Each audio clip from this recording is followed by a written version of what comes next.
कभी कभी तुम तक पहुंचना नामुमकिन सा लगता है। अचानक तुम बदल जाते हो, जैसे मैं तुम्हें जानती ही नहीं। मेरी कोई भी बात तुम्हारे दिल को छू नहीं सकती। अच्छा हुआ तुम आ गए, मुझे बहुत खुशी हुई। चेंज करके जा रहा हूँ मैं, ज्यादा खुश मत हो।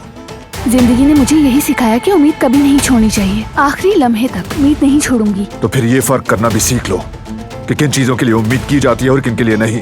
आसानी से हार मानने वाले ऐसा करते हैं। जब वही जड़ें नुकसान पहुंचाना शुरू कर दें तो उन्हें काट देना भी जरूरी होता है। क्या मोहब्बत को काट कर फेंक सकते हो तुम?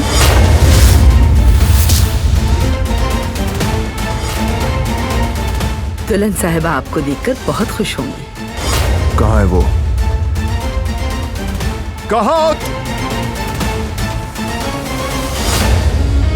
वो कहानियाँ अधूरी जो न हो सके कि पूरी, उन्हें मैं भी क्यों सुनाऊं, उन्हें तुम भी क्यों